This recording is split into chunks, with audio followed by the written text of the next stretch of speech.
Bom dia a todos. É um prazer estar aqui nesse painel. Nós temos aqui um painel para discutir IPOs, e nada melhor do que ter nesse painel alguns dos mais importantes representantes aí da indústria, o Álvaro Gonçalves, o Fábio Nazari, como um dos mais importantes realizadores de IPO, e o Rogério Santana, da B3. Acho que é um momento muito oportuno, porque se a gente fizesse esse painel há 3 meses atrás, nós íamos discutir o que aconteceu com os IPOs, voltarão ou não voltarão, e eu acho que a gente agora tem uma fotografia muito diferente. Não só voltaram, como estão numa intensidade muito grande, e eu acho que é um momento muito oportuno para discutir para onde vamos, o que está acontecendo, quais as perspectivas, do ponto de vista do private equity, do ponto de vista da bolsa e do ponto de vista de quem está levando, trazendo todas essas ofertas a público. Então, sem mais delongas aqui, eu vou passar para o Rogério para fazer a abertura. Muito obrigado a todos. É sempre um prazer aí pela BVCap tê-los aqui. Rogério, por favor.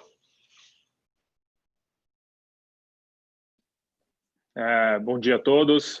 Obrigado, Piero, pela introdução.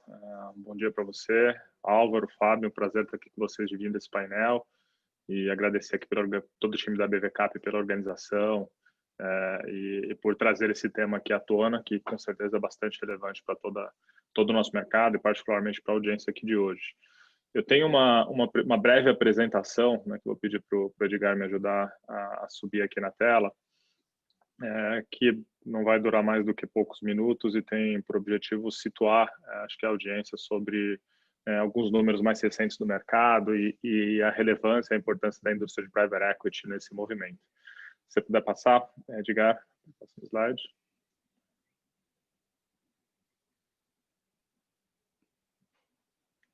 Acho que teve algum problema aqui. Mas acho que no primeiro slide que vocês vão ver, assim que subir na tela, acho que a gente tem, vocês devem estar acompanhando pelo noticiário, com certeza, ou mesmo envolvidos em algumas das operações, né? A gente está vivenciando no mercado de capitais um momento bastante único em termos de, por um lado, ofertas, né? IPOs, follow-on, né? As empresas efetivamente utilizando o mercado de capitais com maior intensidade. A gente vê aqui de 2019 a 2020, foram mais de 500 bilhões de reais captados via mercado de capitais. Esse número inclui não só ofertas de ações, mas também ofertas de dívida. Então, mostra a relevância do mercado no financiamento do setor produtivo, do setor de serviços aqui no Brasil.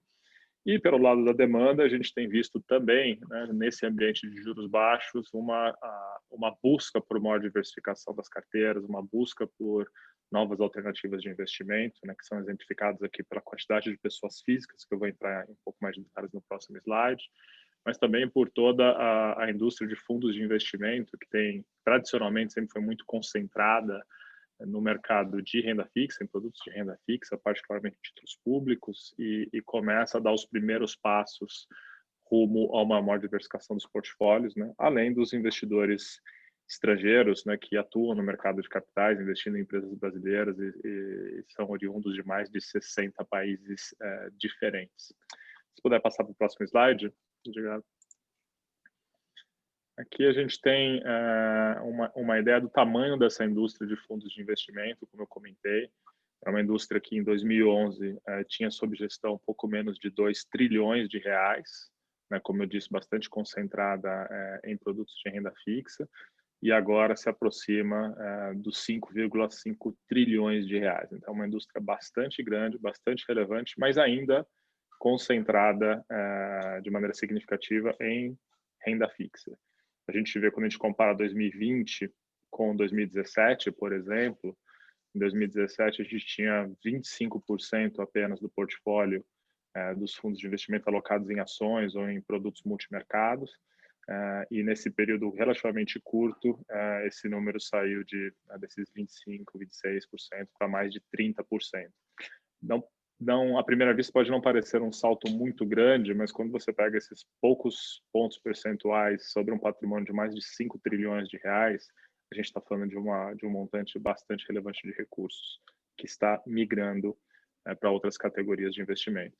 E do lado esquerdo inferior, né, a gente tem a evolução das pessoas físicas, que também está se tornando um ator mais relevante no nosso mercado. Eram pouco mais de 600 mil pessoas físicas investindo diretamente em bolsa no início de 2018, e hoje a gente já tem mais de 2,6 milhões de pessoas físicas. Um salto, né, um aumento bastante grande, bastante relevante. Mas quando a gente compara com a população brasileira, a gente ainda está falando de pouco mais de 1% da população, mas se a gente considerar a população economicamente ativa apenas, esse, obviamente esse número é maior, mas ainda assim baixo comparado com economias mais desenvolvidas. E do lado direito, um número aqui só que ainda salta aos olhos, né, que é a quantidade de recursos, por exemplo, que estão alocados em caderneta de poupança. Então, o número mais recente que a gente tem é que a gente tinha quase 900 bilhões de reais investidos via caderneta de poupança. Então, mostra o potencial que a gente ainda enxerga no nosso mercado em termos de migração de investimento. Se puder passar, Edgar, por favor. No próximo slide, aqui, particularmente o mercado de ofertas de ações. A gente está falando aqui de, nesse ano, né, de mais de 55 bilhões de reais captados via ofertas de ações. Boa parte desse montante via follow-ons de empresas já listadas, mas vários IPOs. Se puder passar para o próximo slide, por favor. Aqui alguns dos nomes, né, que já acessaram o mercado esse ano e já abriram capital. Esse ano, em 2019, empresas dos mais diversos setores, né, de moda, varejo de moda, até o setor imobiliário, varejo tradicional, indústria, banco, setor financeiro, setor ambiental e assim por diante. Então, mostra que você tem um apetite de empresas, né, em busca de recursos e um apetite de investidores por diversificação e por novas histórias e por novas ideias. Aqui a gente tem, hoje, oficialmente, mais de 30 operações em processo de abertura de capital, né, já formalmente iniciadas tanto na CVM quanto na Bolsa, e pelo que a gente ouve, há um número ainda maior que já está se preparando para aproveitar essa oportunidade que pode se concretizar para elas no futuro. Se puder passar para o próximo slide. Aqui, finalizando, né, essa introdução, a gente tem aqui a relevância da indústria de private equity nesse movimento. Então, se a gente pega aqui nas barras amarelas, a gente tem o percentual de empresas que abriram capital nos últimos anos, que tinham sido investidas por private equity antes do seu IPO. Então, em 2020, por exemplo, a gente tem 40%, em 2017 foi 70% das operações. E por fim, né, se puder passar para o próximo slide, a gente tem aqui um pouco de sinalização de performance. Acho que existem inúmeras razões que podem explicar por que uma ação performa melhor do que a outra, né? Não quero me atrever aqui a dizer qual foi o fator determinante, mas a gente enxerga quando compara empresas investidas previamente de empresas que não tinham sido investidas previamente por private equity, que há uma performance diferenciada. Isso aqui pode estar relacionado com a maturidade com a qual a empresa chega ao mercado, né, nível de preparação de governança, né, capacidade de planejamento estratégico, já uma vivência, né, de dialogar, de conversar com sócios, de prestar informações, de prestar contas, de ter mais zelo com compliance, com controles e assim por diante.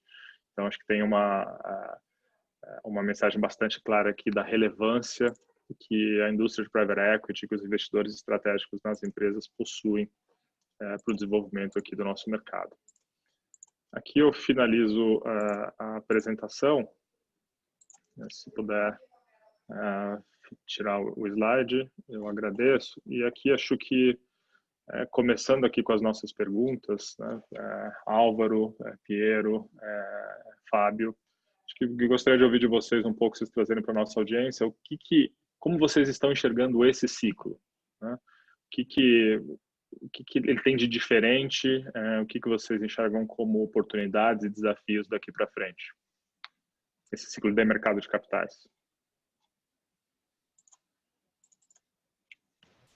Bom, posso começar.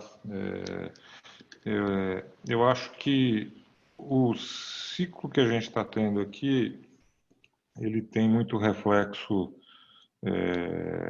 de um represamento, né? É uma combinação de muitas coisas que você colocou ali. Você tem um represamento de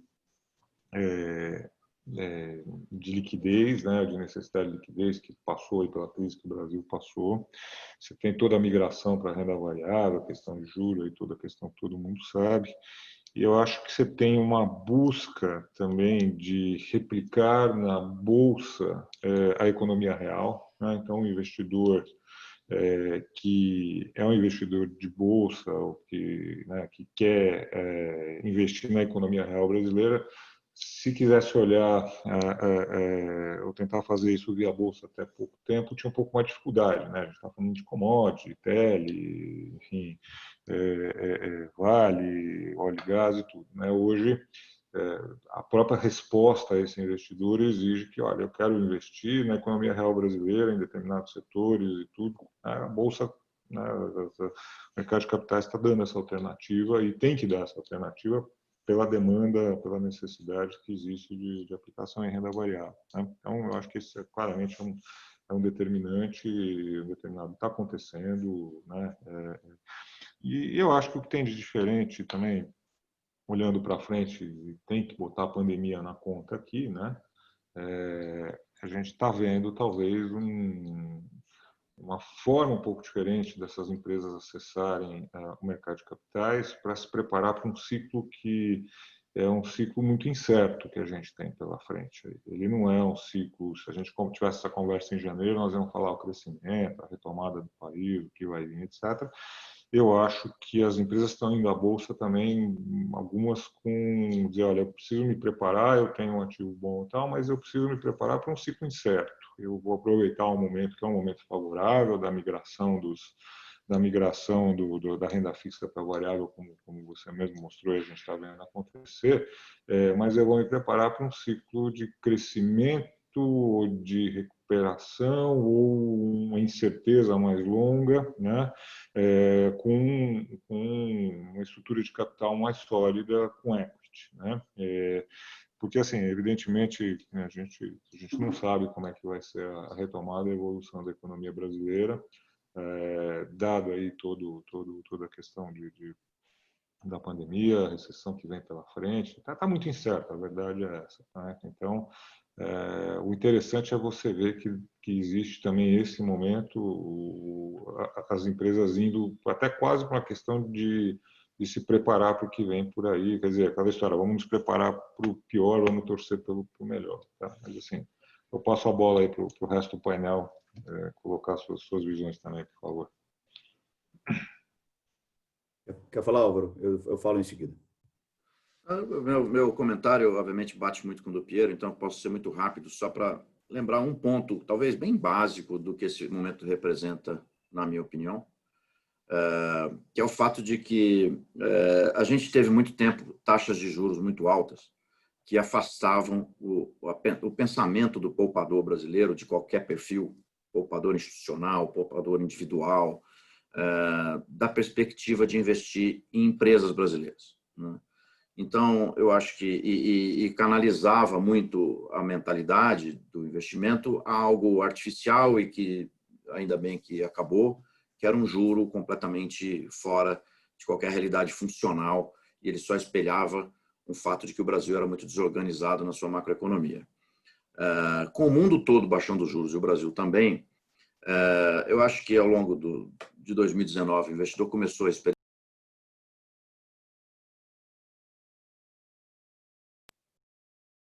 Boa. Vocês estão me ouvindo ou não? Voltou, sim. Tá.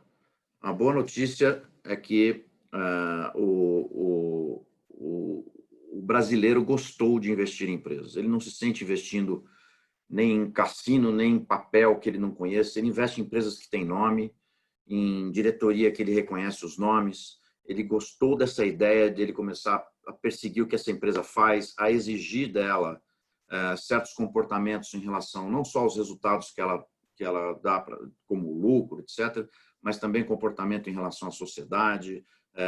O investidor entendeu que os mecanismos de engajamento que existem em torno do mercado de ações acabam sendo muito mais virtuosos para a aplicação do dinheiro dele. Então, tem um goodwill nesse sentido pelo setor real da economia brasileira, que é um setor mais confiável, talvez, do que outras opções. E acho que tem esse momento acontecendo, e o Private Equity é um preparador de ativos para esse momento. Então, eu acho que, ao baixar uma cortina que deixava o ambiente meio escuro, que era a cortina dos juros desproporcionais, eu acho que o poupador brasileiro, nos seus vários perfis, enxerga o setor real da economia com nome e endereço. Ele entende que ele está colocando dinheiro ali em alguém que ele vai acompanhar, cobrar, saber onde ele acha informação, saber o que está fazendo.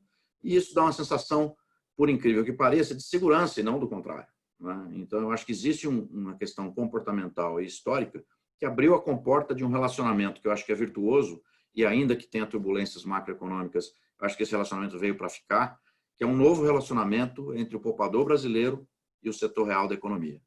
Então, acho que esse momento também tem essa característica. Eu concordo com ambos.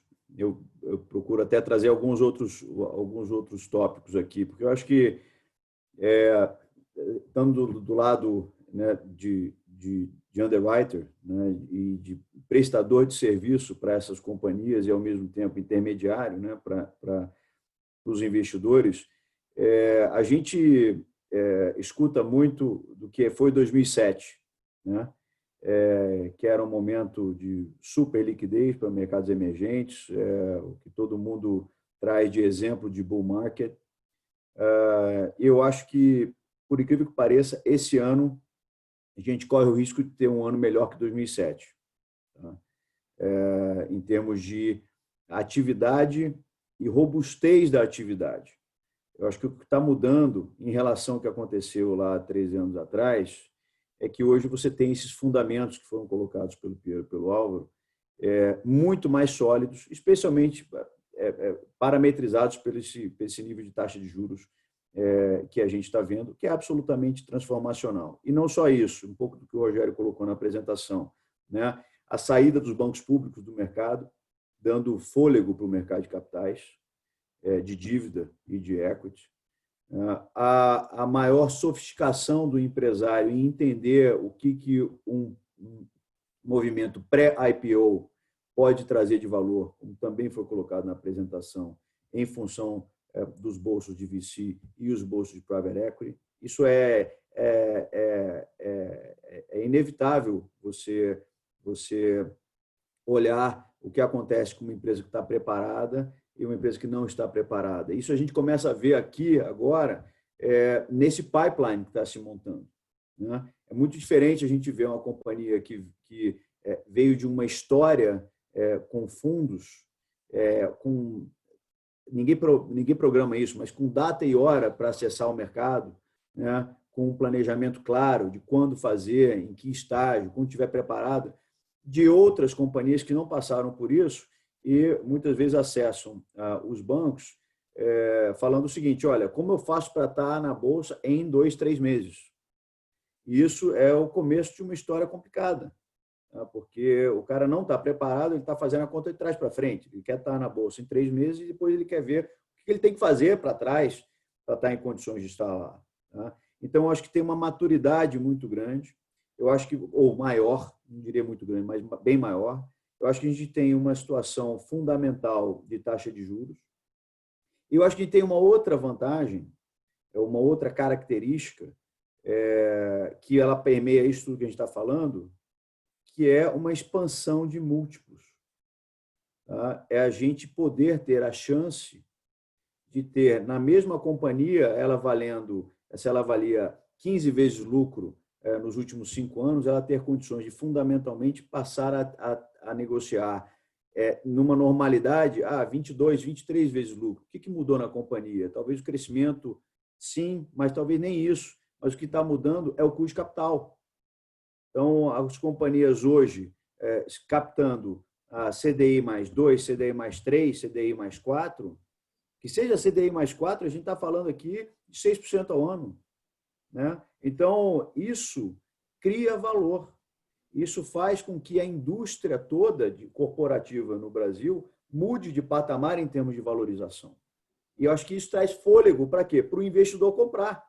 Se o cara ia comprar com o teto de valuation dele de 18 vezes lucro, hoje ele tem um teto de valuation que vai para 23, vai para 30, vai para 27, vai para 35. Tem operações que a gente está vendo essa expansão de múltiplo claramente frente ao que as empresas negociavam lá atrás. Então, isso a gente também percebeu no meio da pandemia. Eu acho que isso é crítico. Foi a primeira vez, pelo menos que eu vejo isso, fazendo isso há quase 2 décadas, que numa crise de proporções inimagináveis, o inflow para os fundos, especialmente locais, continuou positivo.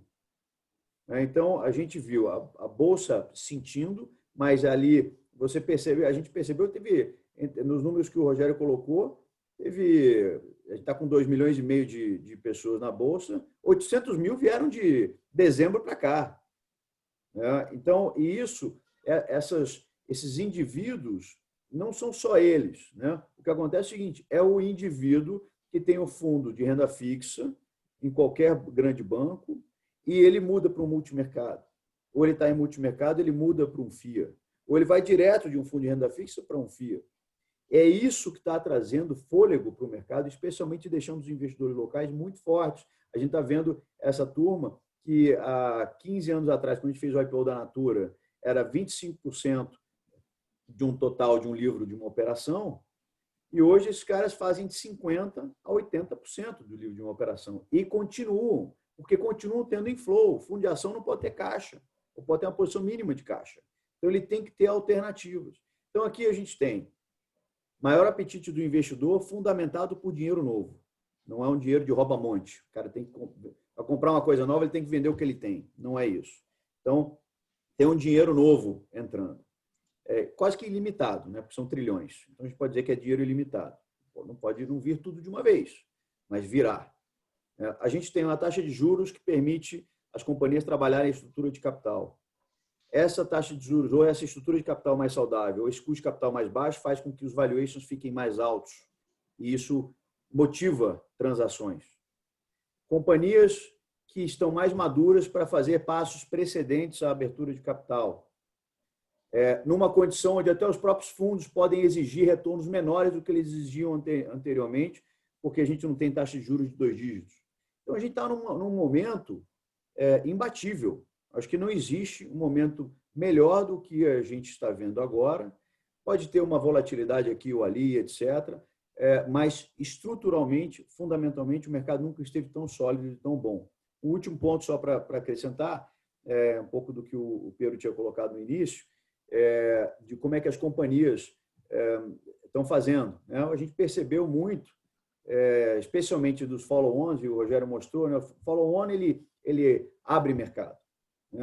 Você não tem um processo de descoberta de preço, o preço está ali tradando todo dia, o empresário faz um movimento quase que oportunístico, não é oportunista, oportunístico, onde ele resolve falar, olha, nesse preço está bom, eu estou achando que eu preciso, deixa eu me cobrir aqui, eu vou dormir tranquilo, vamos captar um recurso. E o que a gente percebeu que muitos, especialmente os follow-ons, onde os movimentos foram muito rápidos, foram movimentos para trazer robustez de estrutura de capital, mas também, o que é um movimento defensivo, mas também ofensivo para que eles possam explorar oportunidades que outros não têm condições. Um cara que ou é fechado ou não tem um fundo de private equity, ele não tem condição de acessar o mercado rapidamente, ele vai ficando para trás nesse tipo de movimento de crise aguda. A porta ela fica mais estreita, só aqueles que têm acesso à porta conseguem passar. Os que estão lá no fundo não conseguem chegar na porta. Então, a gente viu um movimento defensivo, mas, ao mesmo tempo, ofensivo para se posicionar, inclusive em função do que a pandemia proporcionou. Novos canais de distribuição, novos tipos de clientes, uma digitalização grande. Então, acho que tem uma revolução bem forte acontecendo. E eu acho que é só o começo, especialmente por essa questão de custo de capital. Ótimo. Ótimos pontos aqui, tentando explorar alguns dos pontos que vocês trouxeram, né? Uma pergunta para o Fábio e uma para o Piero e para o Álvaro, né? A gente tá vivendo esse momento que é único e é diferente, né? Uma condição de mercado de capitais bastante favorável, né, para financiamento das empresas, né, para abertura de capital, a entrada de investidores de maneira maciça, ao mesmo tempo que a gente vê impactos tão severos na economia decorrentes da pandemia. Então tem esse paradoxo, essa dicotomia acontecendo ao mesmo tempo. Então, assim, Fábio, você que está na linha de frente, ajudando empresas, né, a acessar o mercado e conversando, dialogando com os investidores, se você pudesse trazer um pouco da perspectiva deles, né, quais são os pontos que mais impressionam, né, quando eles estão avaliando uma oferta, avaliando um case de uma empresa que está acessando o mercado, e quais são os pontos que mais preocupam, né, e se essa percepção muda quando você compara o investidor local e o investidor estrangeiro, né?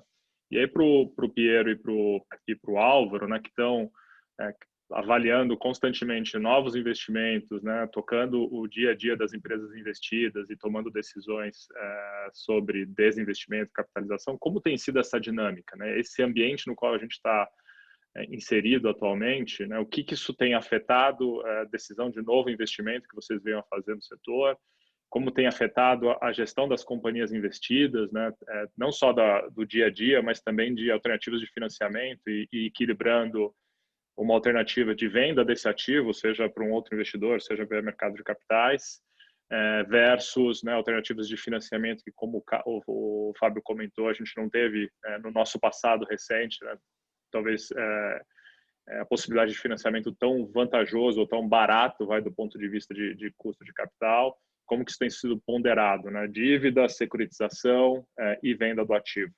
especificamente. Eu posso, pela obviamente, ordem, então... por favor, um pode complementar a pergunta do outro, obviamente. Eu vou começar aqui, então, porque o meu lado é um pouquinho distinto da pergunta que você fez para o Piero e para o Álvaro, Rogério. Eu acho o seguinte, o investidor está precisando alocar, especialmente os locais, mais do que os estrangeiros.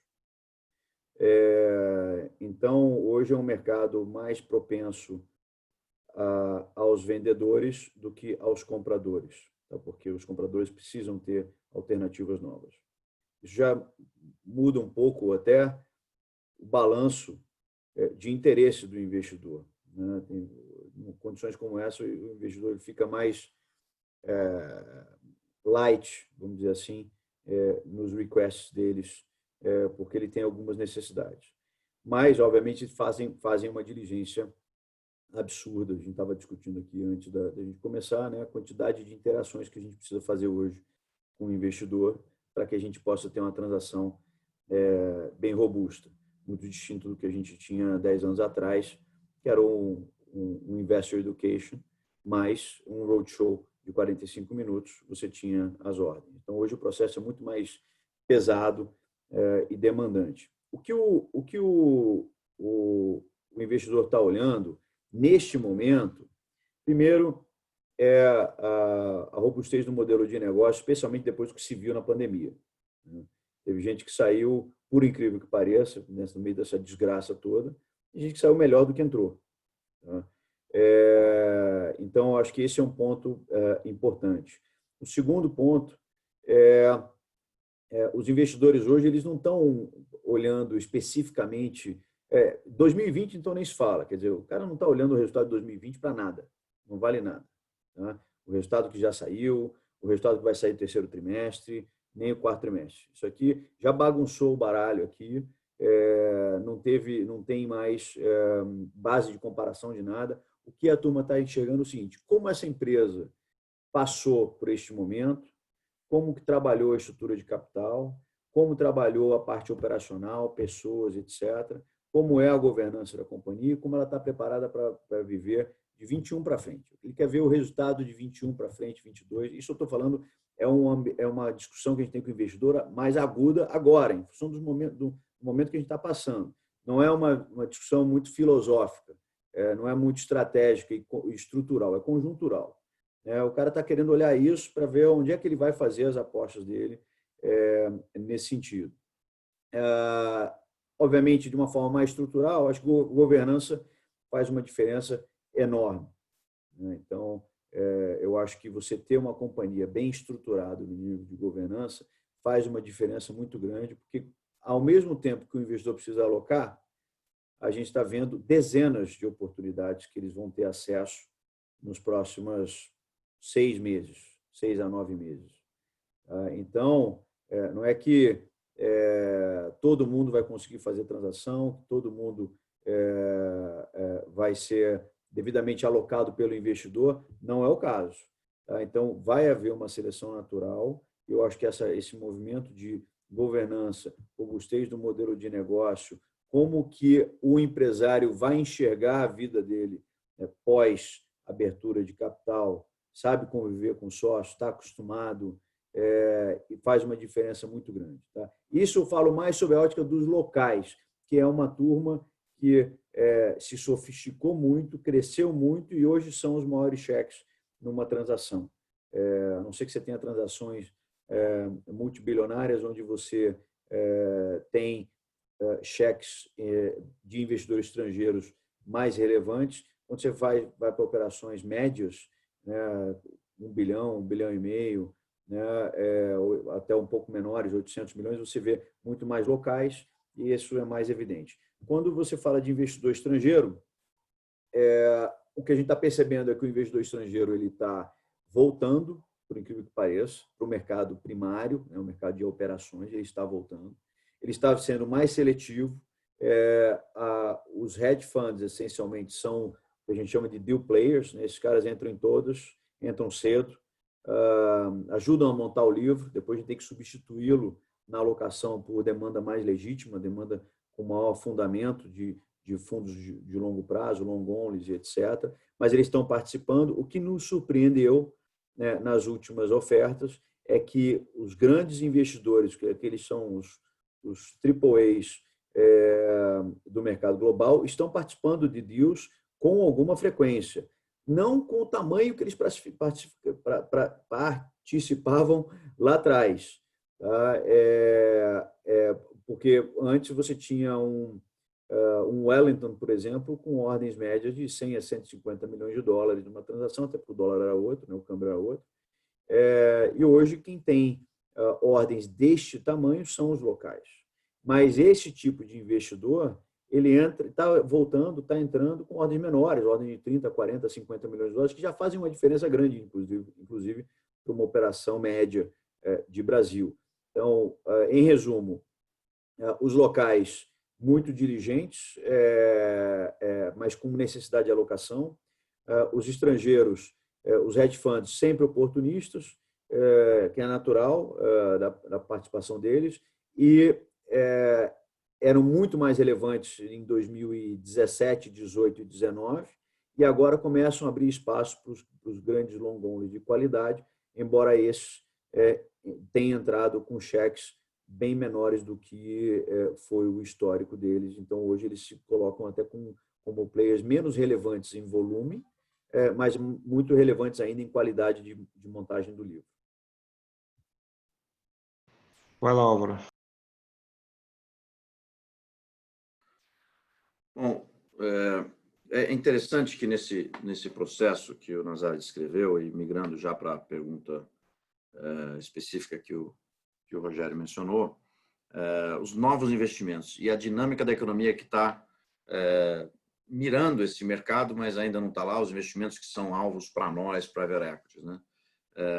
É impressionante que na nossa atividade a gente tem uma oportunidade que, do seu ponto de vista pessoal, é muito positiva, encorajadora, que a gente tem contato com as empresas que ainda estão distantes do mercado de capitais e exatamente o nosso processo de investimento é de trazê-las para perto desse mundo, né?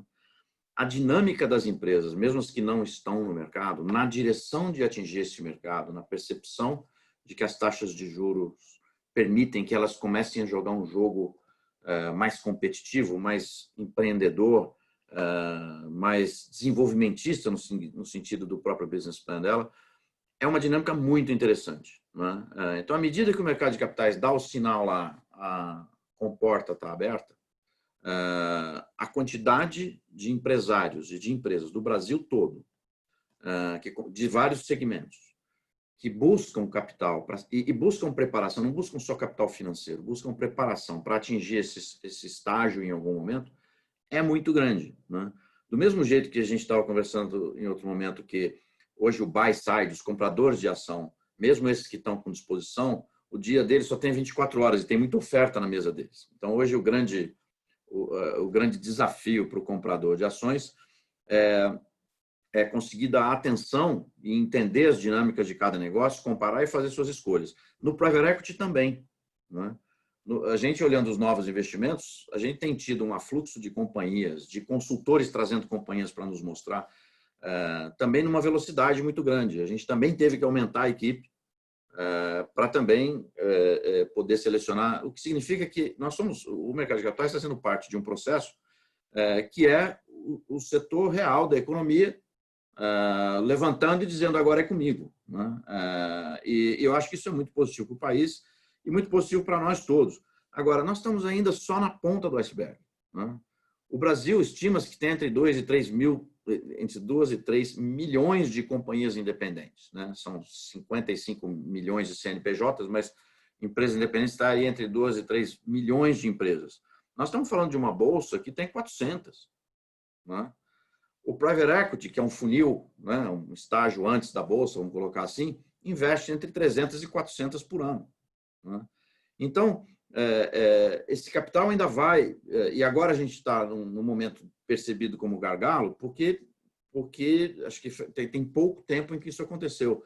Mas se a gente mantiver com as linhas de governança que a gente tem no país hoje, com as linhas de engajamento do investidor que a gente tem no país hoje, eu acredito que esse mercado tende a ser muito virtuoso e tende a ser uma grande máquina de crescimento econômico, de estabilidade econômica, de fato, uma máquina de setor privado, naturalmente setor privado, tipicamente setor privado, embora empresas públicas também acessem o mercado de capitais, mas o que tem para trás de nós, private equity, em termos de originação de novos negócios, é realmente um negócio brutal. E, de novo, perto das 300 empresas por ano que o private equity investe, ou 400, acho que esse ano a gente deve quebrar o número recorde de mais de 400 empresas investidas, ou na média 19, 20. Isso não está fechado ainda na BVCap, mas está apontando para essa direção. E se olhar o número de bolsa, nós estamos falando, a bolsa teve 90 ofertas em 19, né? Vai estar até agora 55, se é o número que eu me lembro agora do slide do Rogério. Acho que a gente pode ter outras 50, pode quebrar o número de 19 e fazer 110, então vão ser 200 empresas em 2 anos, né? Isso ainda é perto da economia brasileira, da diversificação da economia, até do tamanho das empresas, um universo pequeno. Então, eu acho que a gente tem muito a desenvolver ainda para dar acesso ao investidor, para dar acesso a companhias. A gente já vê alguns compradores que estão super ocupados e com dificuldade de fazer as contas, reclamando, olha, as ofertas podem estar caras. Nessa semana tinha um grande banco dizendo, olha, eu tenho preocupação que o índice pode estar caro. Eu quero só fazer um lembrete a quem estiver nos ouvindo ou nos assistindo. Nós tivemos um pico de bolsa em maio de 2009, né? Quando a gente bateu 73 mil pontos. Se a gente, eu não vou pôr CDI, eu não vou pôr custo de oportunidade, se a gente só indexar isso pela inflação de lá para cá, nós estamos 40% abaixo daquele ponto, né? Se a gente puser em dólar, a gente está bem abaixo da metade daquele ponto, mas o câmbio sofreu flutuações recentes, então acho que o número por inflação é mais realista. Nós estamos 40% abaixo do pico de maio de 2009, 11 anos atrás, né? Agora, que juro a gente tinha em maio de 2009? Naquele momento do pico, a gente estava com 12% ao ano na Selic. Se a gente imaginasse naquele momento que o juro pudesse estar em maio de 2009 a 5, não vou nem puxar os 2 de hoje, muito provavelmente aquele número seria 150, seria 120, né? E hoje a gente estaria 100% atrás, ou precisando dobrar para alcançar 2009. Ou seja, nós estamos, tanto em termos de empresas acessando o mercado, ainda só mexendo na ponta do iceberg, como em termos de volumes e preços muito atrás de 11 anos atrás, com juro alto, né? Então, essa situação de que subiu muito, então deixa eu me preocupar que pode cair, eu acho que ela é típica, e o brasileiro nunca confia muito de que toda hora tem um soluço, e vai ter mesmo, e não vamos nos preocupar com isso, mas acho que temos que pensar no médio e no longo prazo. E quando você olha no médio e no longo prazo, nós já estivemos muito acima de onde já estamos. E em momentos macroeconômicos piores, né? 2009 era ano pré-eleitoral, com escândalo do mensalão e juros de 12%, e nós estamos 40% abaixo daquele ponto, né? Então, eu acho que a gente tem que ter a perspectiva tanto de número de companhias que a gente está trazendo, como também de precificação e de índice, para dizer o seguinte: esse mercado, essa situação de encontro do capital com o setor real pode ainda ser muito mais virtuosa e muito duradoura, se a gente tiver essas questões em perspectiva e também estiver pronto para assimilar flutuações que vão ocorrer, né? A Bolsa caiu 50% em março e abril, e já subiu metade do que caiu, né? Então, a beleza é que subiu, só que o juro caiu a 1/6 do que era, e eu sei lá como é que vai subir ou quando vai subir, pode ser muito artificial a forma de subir. Então, acho que tem uma oportunidade aí, que não é uma oportunidade de momento, é a febre da Bolsa, uma coisa artificial, uma bolha, não tem nada disso.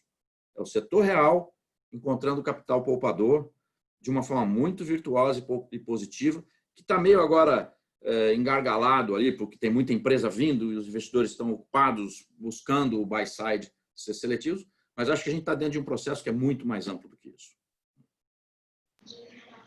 Deixa, sem discordar e também para não chover no molhado, repetir aí o que já foi falado, eu queria dar um pouco a perspectiva da linha de olhar para frente como empresário, o que está acontecendo, um pouco na linha que o Rogério perguntou ali, como é que está sendo, o que está afetando, né? E muitas das coisas já foram ditas aqui. Deixa eu complementar por um outro ângulo, tentando dar o ângulo da economia real, do empreendedor, né? Eu acho que, primeiro,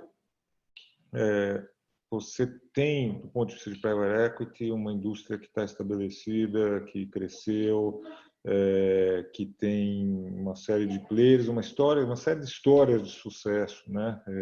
De empresas relacionadas à private equity, que os empreendedores, né, viveram, vivem, ou os que não viveram podem olhar e dizer, olha, empresas que tiveram e trouxeram um venture capital, um private equity, não só performaram melhor na Bolsa, como o Rogério mostrou, mas passaram por momentos críticos, desde sucessão, nova geração, enfrentaram turbulências aí dos últimos 10, 12 anos melhor, porque tinham um tipo de private equity na estrutura, questão de governança, todo esse círculo virtuoso que a gente advoga, e hoje não só advoga, como pode provar e mostrar que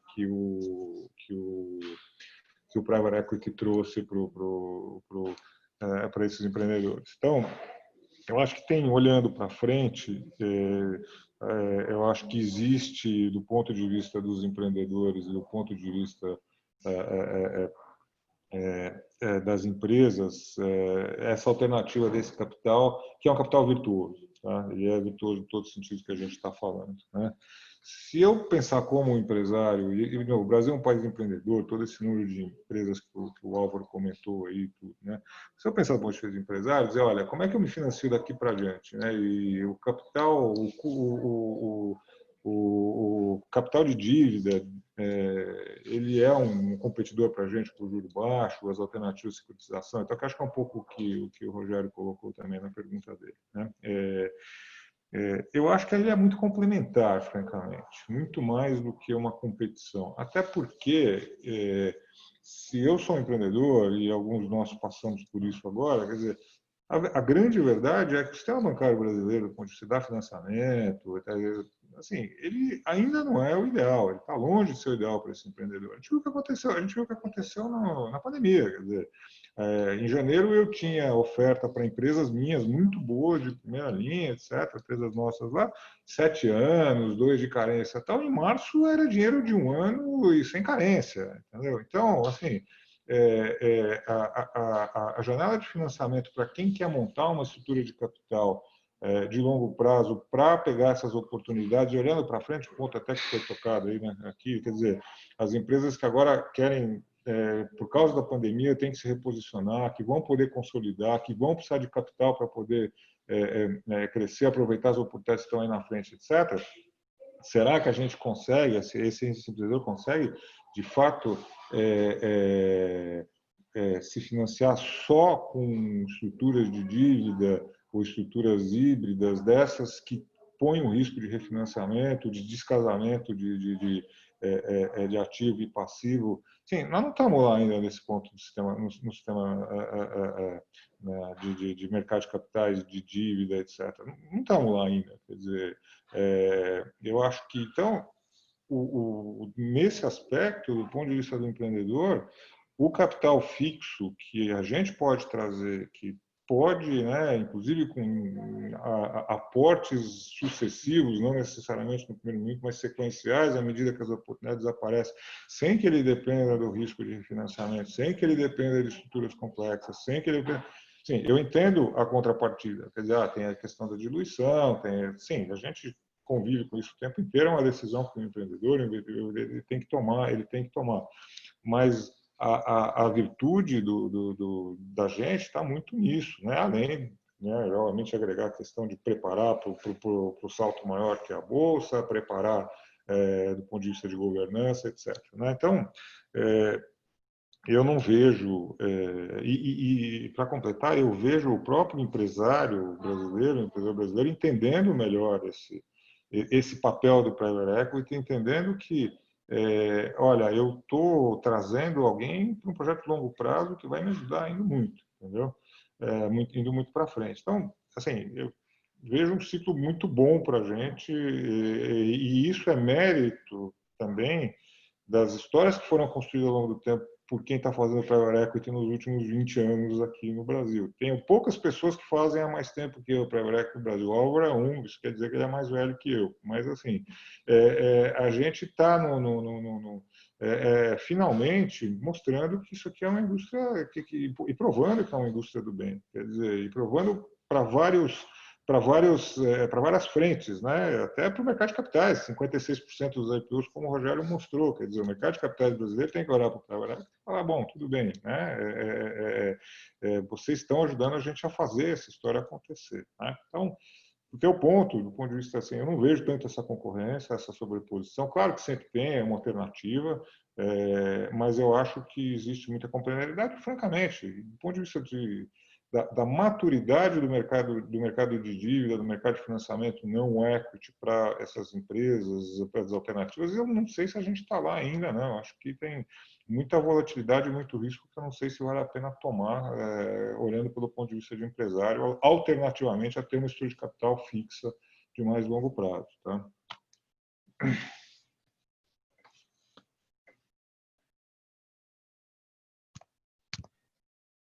Não, excelente. Aqui pegando alguns dos pontos de vocês, né? Acho que uma visão que se tem do mercado de capitais, e esse certo ponto é uma visão crítica, é de que o mercado de capitais ele é um mercado restrito a grandes empresas, a grandes ofertas.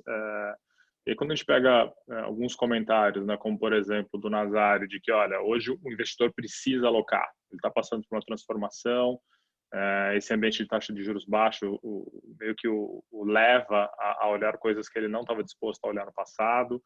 E nesse sentido, o empresário está numa posição melhor, né, de escolher o momento de mercado. E aí a fala do Álvaro e do Piero, né, da quantidade de empresas investidas anualmente pela indústria private equity, e que o mercado de financiamento de dívida ainda não é um mercado que tenha a consistência ou a visibilidade que a gente gostaria que tivesse de médio e longo prazo. Vocês acham que esse momento vai tornar possível ou mais acessível o mercado para ofertas menores, para empresas menores que queiram fazer a sua abertura de capital? E se sim, o que é hoje, na visão de vocês, um número mágico, aquelas perguntas que normalmente não tem muita resposta, né? Porque esse número pode mudar a cada momento, mas da perspectiva do investidor, né? O que é uma oferta de tamanho mínimo para que ele tenha interesse em olhar, e do ponto de vista do empresário e dos seus acionistas, né, na empresa privada ainda, o que é uma oferta mínima, de tamanho mínimo em termos de viabilidade para a empresa, em termos de custo, de estrutura que ela precisaria ter? Eu vou começar aqui. Eu acho que a gente está chegando lá, mas eu não acho que a gente está na plenitude de você fazer N operações menores. E operações menores, dentro do que você está colocando, Rogério, eu classifico abaixo de 500 ou até 400 milhões de reais. Nós, como um participante de mercado, a gente fez uma série dessas operações ano passado, mas essas operações elas tiveram uma característica muito específica. Elas eram o que a gente chama do ponto de vista de marketing, né? Re-IPOs. Na prática são follow-ons, tecnicamente são follow-ons, mas a gente coloca isso como re-IPOs, que são empresas que perderam cobertura de analistas, de research, mudaram o modelo de negócio, desidrataram a base acionária, né? Ou tiveram a base acionária desidratada, em função de N situações, no mercado mais difícil ao longo dos últimos 10 anos, que foi muito difícil, né? Tivemos anos aí, 3, 4 anos, onde a gente teve menos de uma dezena de operações acontecendo. Essas empresas saíram muito bem com as suas operações, tá? Porque quando você faz um follow-on desse, você reforma a base, mas você já tem algum free float, você já tem alguma negociabilidade, algum nível de negociação no papel, você resgata o interesse, você reposiciona a companhia, você está no meio do caminho, tá? Está no meio do caminho andado para você reposicionar e fazer novamente o IPO, como a gente coloca aí como re-IPO. E muitas delas, se não acho que 100% delas, foram muito bem sucedidas nas operações. Então, você dizer que essa operação, esse tipo de operação de 300 ou 400 milhões de reais é uma proxy de ofertas menores no Brasil? Não acho que é. Acho que é um caminho, mas não acho que é. O que a gente está percebendo agora é, sim, há o interesse, porque antes, você ia com uma oferta de 300 milhões, 250, não tinha conversa.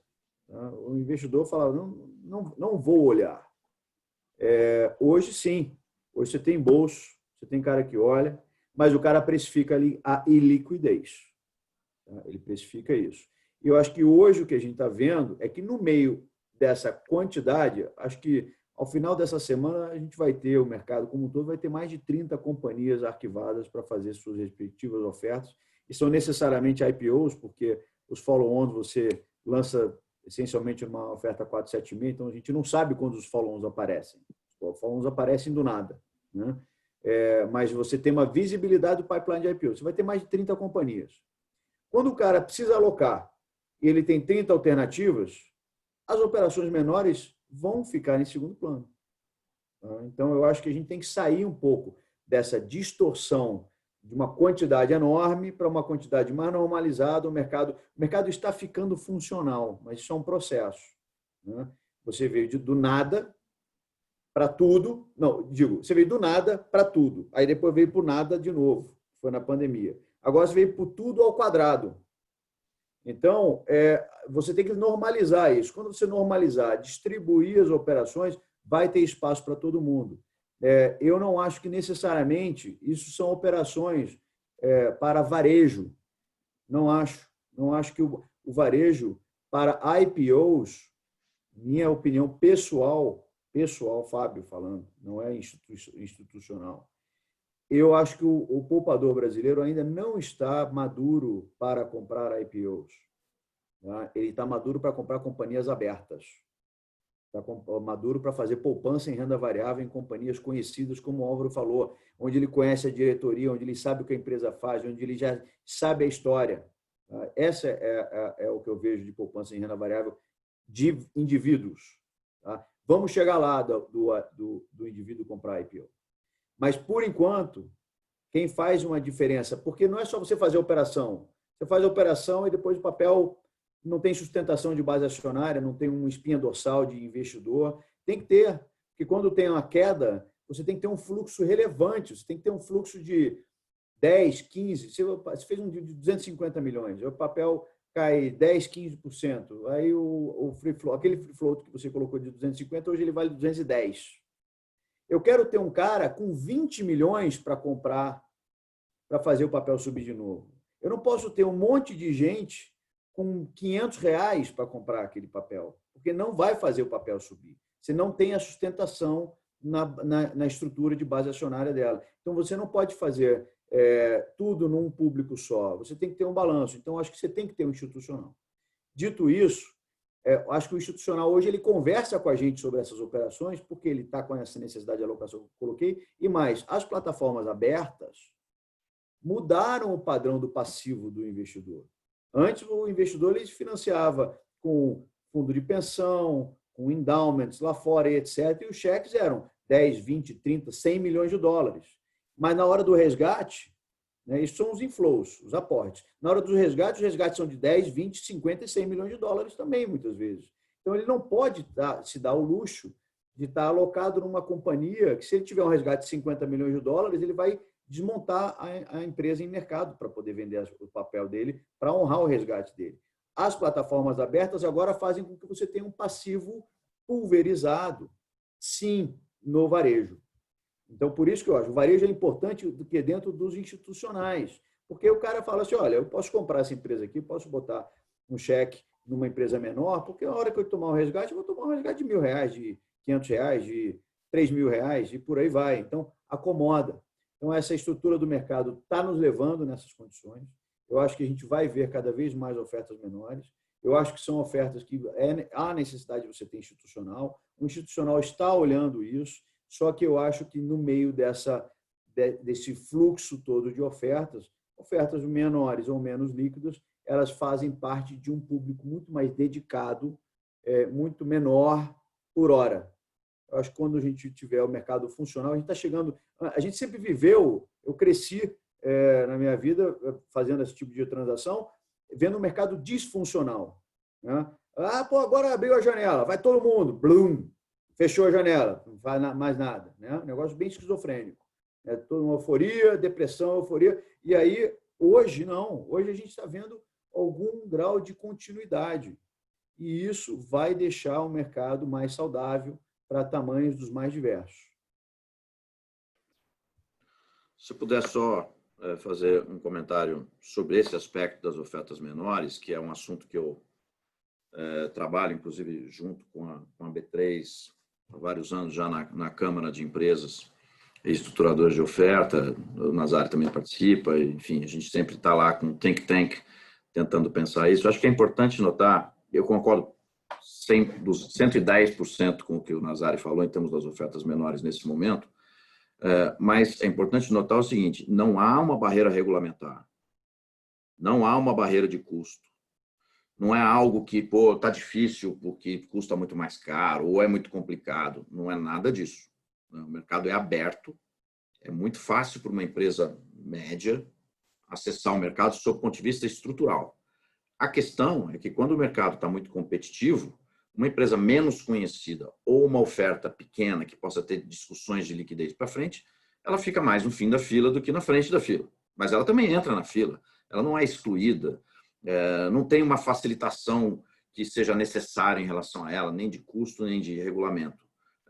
E as empresas pequenas ou médias já estão vindo, em termos de governança, estrutura, de uma forma muito atenta. Os empresários, tanto o Nazário como o Piero falaram sobre isso, os empresários estão hoje muito mais conscientes e informados e preparados para atuar com o mercado de capitais. A questão é realmente uma questão de fluxo. Né? O fluxo, nesse momento, afunilou, tem uma superposição de empresas e as empresas menos conhecidas, tipicamente as menores são menos conhecidas, precisam mais energia de se apresentar e se tornar desejadas pelos compradores de ações, que, em última análise, são os sócios potenciais dessas empresas. A gente viu situações nesse passado recente, nos últimos meses, empresas que são muito conhecidas, como elas foram rapidamente demandadas. Né? Eu acompanhei até com o próprio Nazário, empresas que eu não tenho nenhuma relação com elas, mas que, por elas serem conhecidas do público, do investidor, já existe uma certa um certo desejo por ter ações dessa companhia muito antes dela chegar perto do mercado de capitais. Então, quando ela chega, e se ela contar uma história boa e colocar os números de uma forma adequada, ela vai mais rápido, ela enche o book melhor, etc. Uma empresa mais desconhecida ou de um setor menos próximo do mercado de capitais, que o mercado de capitais está tendo o primeiro contato, é claro que é muito mais difícil. Então, é uma questão muito mais de peneira mesmo, né? Eu vi outro dia uma apresentação de um assunto esportivo, não era nem do mercado de capitais, de um sujeito que fez uma estatística das peneiras de jogador de futebol nas periferias de São Paulo e Rio de Janeiro. E a quantidade de adolescentes e crianças era tão grande que, no final, ele fez uma estatística e reconheceu que os técnicos escolhem pelo tamanho. Então, ou aquele garoto que é menorzinho tem que fazer tanto malabarismo para mostrar que ele tem um talento diferente, que às vezes ele até erra demais, porque ele é muito mais exigido. E os grandões, às vezes, vai lá que a gente te ensina depois o que faltar, né? Então, eu acho que o mercado de capitais é um pouco assim também, né? Então, quando a fila é muito grande e o cara tem que tomar decisões rápidas, eu acho que a segurança é alguém que já seja conhecido, já tivesse um histórico de conhecimento do mercado, do mercado de crédito, às vezes, que é um proxy de você entender como é que essa empresa se comporta. O cara maior, que na verdade ele consegue ali mostrar que ele tem capacidade de colocar as estruturas e aguentar um pouco mais um momento que possa ser mais áspero ou não na economia.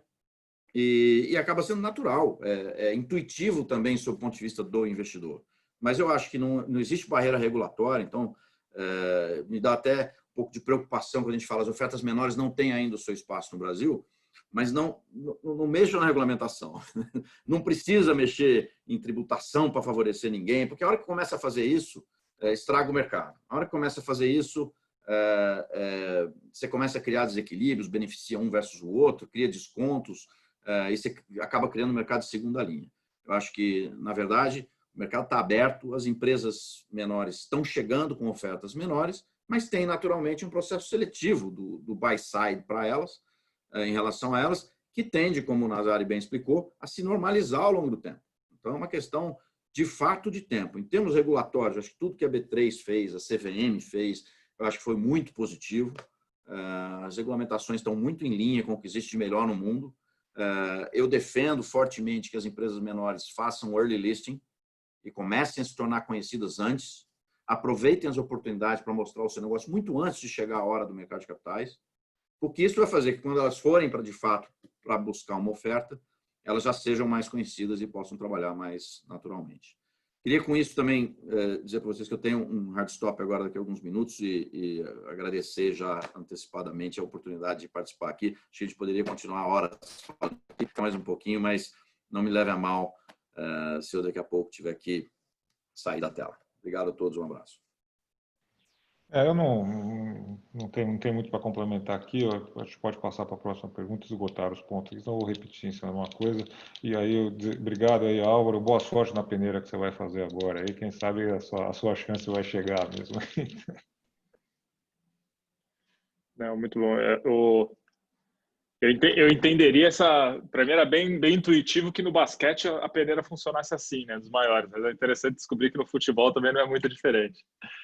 Mas tem algumas perguntas no chat aqui no Q&A, algumas delas já foram tangenciadas ou respondidas, né? Mas tem uma que surgiu aqui que era assim, do ponto de vista de para o empresário, vocês que vivem, né, respiram esse mercado, né? Que dica que vocês dariam de preparação para a empresa que está pensando em seguir esse caminho? Seja do ponto de vista de estrutura, de governança, de transparência, assim por diante. Olha, deixa eu pegar essa rapidamente. Depois é importante, o Nazari tem um input de quem está lá na frente falando, tá bom, tudo que o Piero vai falar faz sentido ou não faz, porque na hora que quem tem que vender sou eu, né? Então eu vou tentar. Mas assim, a dica maior é você pensar em como fazer esse processo do ponto de vista de realmente direcionar a empresa, direcionar o esforço para dizer eu quero chegar nesse padrão. Para você fazer esse tipo de coisa, isso significa, muitas vezes, para o empresário que é dono, né, que tem controle total, abrir mão de coisas que para ele são muito naturais, né? Quer dizer, eu sou dono, eu tenho o poder de decidir, as coisas vão ser do meu jeito porque, enfim, quem manda aqui sou eu, né? E não tem nada errado com isso que eu estou falando, é legítimo isso, né? Quer dizer, mas se o caminho é o caminho de ir para o mercado de capitais, de abrir, de crescer, o mercado põe determinadas exigências, paga mais por empresa que tem esses processos, ou até para você chegar no mercado de capitais, você precisa ter esse processo, senão você não vai chegar, né? E isso vai exigir que você abra mão de procedimentos, maneiras, procedimento de tomar decisão, que você faz normalmente, você abre a mão disso, né? E eu como private equity, já passei isso muitas vezes, né? A dificuldade que tem, muitas vezes, de você mudar a maneira como as coisas foram feitas em nome de alguma coisa que você nem tem tanta certeza ainda de que você vai chegar lá ou que é exatamente assim que faz, né? Então, exemplos concretos mesmo, a gente tem vários, mas acho que o próprio pode falar, vou colocar um conselho. Mas não é só colocar um conselho. Eu preciso colocar um conselho que seja efetivo. Eu preciso colocar um conselho que não esteja lá para dizer amém e seja um bate-papo entre amigos, né? Quer dizer, esteja lá uma vez por mês a gente se reúne para dizer, ó, que legal, que bacana, um ou outro palpite aqui e ali, né? Como é que você faz com que esse conselho seja um conselho efetivo? Como é que você divide o processo decisório com esse, como é que você absorve o que esse conselho que esses conselhos vão colocar para você, como é que você muda aí alguns rumos que você como empresário está convicto, baseado no que você tem esse pessoal, opiniões do pessoal de fora, né? Ou como é que você, pelo contrário, também divide as tuas incertezas de evolução do teu negócio com outras pessoas, que muitas vezes o empresário também não está acostumado a fazer esse tipo de coisa. Só para dar um exemplo de vários, todo mundo passa por aí, né? Então, eu acho que mais do que dizer, olha, contrata alguém para fazer isso, para te ajudar a pensar no processo de consultoria, ou traz um private equity que vai te ajudar não só com capital, mas também a preparar e fazer esse tipo de coisa, que são todos argumentos válidos, mas o passo zero é dizer, bom, se você quer, se essa é a sua ambição, se você vê que o teu caminho de consolidar, de crescer, de fazer a sucessão geracional, o que for, ele passa por tornar essa empresa uma empresa, sabe, assim, moderna, é uma palavra meio injusta, né? Não sei se tem antigo e moderno, mas uma empresa para acessar esse tipo de mercado, né? Ele passa por uma mudança do mindset, dizer, olha, isso aqui vai ser fundamentalmente diferente. Quem é do que eu estou disposto a abrir mão, do que eu vou ter que abrir mão, e quem é o meu parceiro, qual é a melhor forma, quais são os melhores parceiros para me fazer chegar a acontecer lá. Eu acho que esse é o passo zero. O resto, depois, aí a gente tem milhões de exemplos, gente preparada para fazer, sabe? Mas passa por quem manda, por quem comanda, dizer eu quero isso vai ser diferente. E eu vivi esse processo algumas vezes, a grande maioria das vezes com muito sucesso, né? Não é um processo que dói, entendeu? É um processo que dói para quem está abrindo mão, assim, é uma dor, né? Uma dor que vem em conta-gotas, né? Mas vem, exige muita habilidade de quem está do lado para fazer, para entender, né? Tem que também, assim, aí do ponto de vista do papel de fundo mesmo, a gente não pode achar, e eu pelo menos nunca achei que a gente entra lá dizendo eu tenho a receita de bolo. Não, você tem que respeitar os tempos, você tem que respeitar a cultura, você tem que construir isso a quatro mãos. Então também tem esse lado, tem muito fundo que vai lá e entra e fala, não, é do meu jeito, agora eu sei, então vai se sair. Não é assim, não dá para entrar rasgando. Você tem que respeitar, tem que fazer na velocidade que a cultura, que a empresa, que o empresário consegue absorver. Você tem que respeitar esse tipo de coisa, né? E tem que respeitar o histórico de quem vem lá e construir um negócio de sucesso e está fazendo um movimento super importante de mudar tudo isso do ponto de vista de mindset para levar a empresa para o próximo nível, mas passa muito, principalmente, por essa vontade de fazer esse entendimento. E eu já passei por experiências que não deram certo, e elas são muito ruins, muito difíceis para todo mundo, traumatizante para todo mundo, inclusive do ponto de vista do private equity para a gente também, né? Quer dizer, então, acho que é principalmente isso, tá? Eu não vou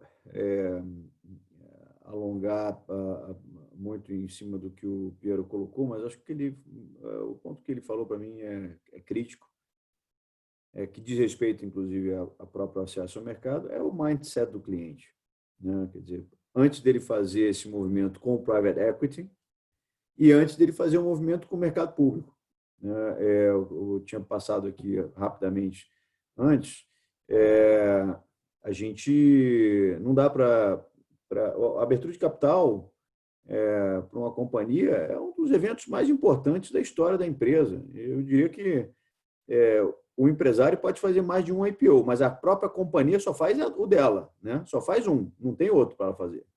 Então, a companhia tem que estar preparada para isso, né? Então, você ter tudo isso que o Piero colocou bem montado, bem estruturado, é meio caminho andado para você ter uma história de sucesso, né?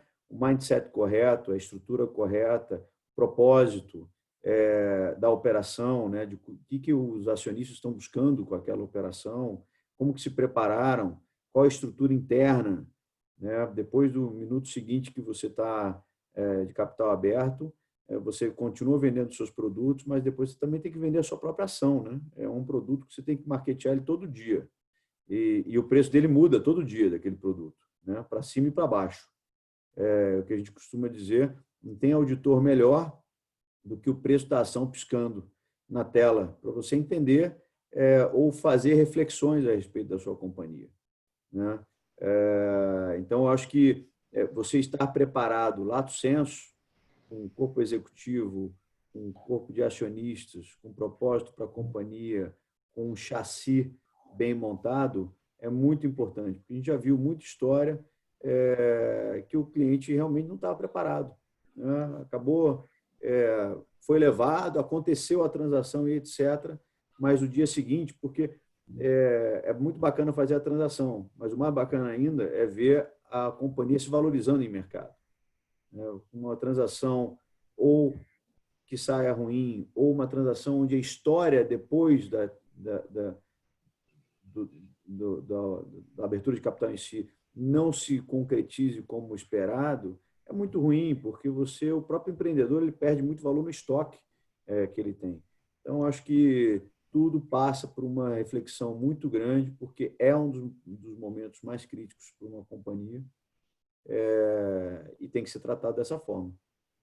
E só para ser interessante, por exemplo, o que o Fábio falou aí, quer dizer, esse papel do CEO, do principal acionista que está à frente, que vira, na verdade, ele é o maior vendedor da empresa, o papel dele é vender a empresa todo dia, né? Até esse mindset é um negócio super interessante, quer dizer, muitas vezes essa mudança não é tão clara, quer dizer, o CEO fala, eu tenho que comandar a empresa, comandar para dentro, não, desculpa, tem uma coisa para você fazer aqui, ó, você é o maior vendedor da empresa, você vende a empresa todo dia, você vai virar um grande mercador dessa empresa, né? Até esse mindset, essa mudança de mindset não é tão óbvia para muita gente.